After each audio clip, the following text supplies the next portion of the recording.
Dne 21. května proběhla v Jihlavě další zastávka série regionálních setkání Roma Road Show. Cílem této iniciativy, kterou koordinuje vládní zmocněnkyně pro záležitosti romské menšiny Lucie Fuková, je podpora spolupráce mezi romskými lídry, neziskovými organizacemi a zástupci veřejné správy. Roma Road Show tak propojuje dobrou praxi z regionů a podporuje dialog napříč komunitami. To akce je určená právě pro veřejné instituce, to znamená samosprávy, starosty, místostarosty, vedoucí pracovníky úřadů, vedoucí sociálního odboru nebo školského odboru, vlastně pro politiky, především pro ně, aby se seznámili s příklady dobré praxe, s příklady dobrých projektů, o kterých vím, že dlouhodobě se realizují, že to není prostě projekt, který ho známe rok nebo 2 roky, ale že ho ti lidé nebo ty instituce, organizace realizují třeba 10-15 let a že mají nažito, že vědí, co funguje a co nefunguje, a jsou do toho projektu zapojeni především Romové. Cílem je právě vzít Romy i neromy a prezentovat společně lidem, kteří by mohli rozhodovat ve svých městech o tom, co by se v daném místě mohlo realizovat a inspirovat to, že je důležité zapojovat místní Romy tam, kde oni pracují.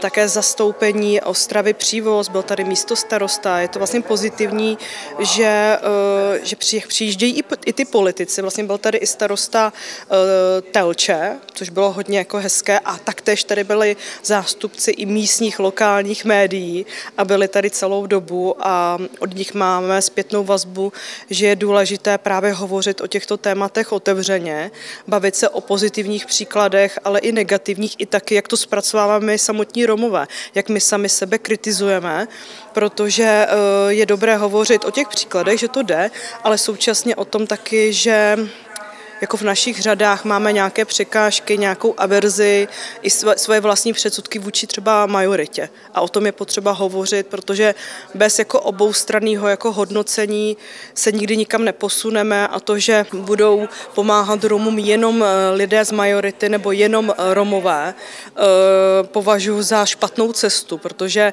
jedně kombinace pracovních týmů, které jsou složeny právě ze zástupců majority a vlastně těch samotných Romů, má smysl pro to, aby ta jejich práce byla daleko efektivnější.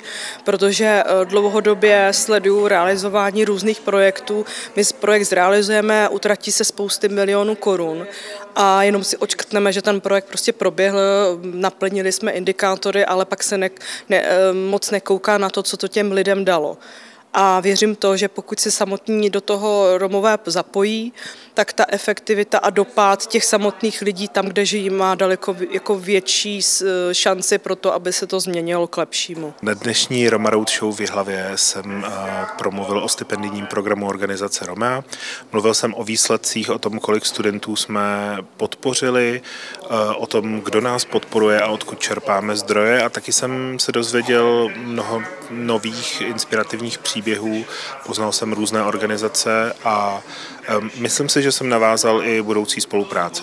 A za celou dobu trvání stipendijního programu jsme měli pouze 6 stipendistů z kraje Vysočina. Oproti 74 z Ústeckého kraje je toto číslo opravdu malé. Takže bych rád vyzval budoucí studenty středních škol nebo studenty vysokých škol z Vysočiny, ať se k nám hlásí. Ve spolku Avamary Vysočina, který funguje v Jihlavě a věnuje se romské mládeži a romským dětem. Pracujeme s mládeží, takže snažíme se rozvíjet jejich talent, jako je tanec, zpěv, a snažíme se motivovat ve vzdělávání. Fungujeme takhle už zhruba 4 roky, hodně nás podporuje město. Díky těm zkušenostem, které máme v Jihlavě, tak tu naše aktivity se snažíme rozšířit do dalších měst na Vysočině, ale zatím jsme na úplném začátku, takže uvidíme zase, jak se nám podaří spolupracovat s dalšími organizacemi a s dalšími vedeními města a podobně. Práce, kterou děláme právě v tom našem spolku, i my jako zakládající členové, i naše lektoři, je vlastně zcela zadarmo.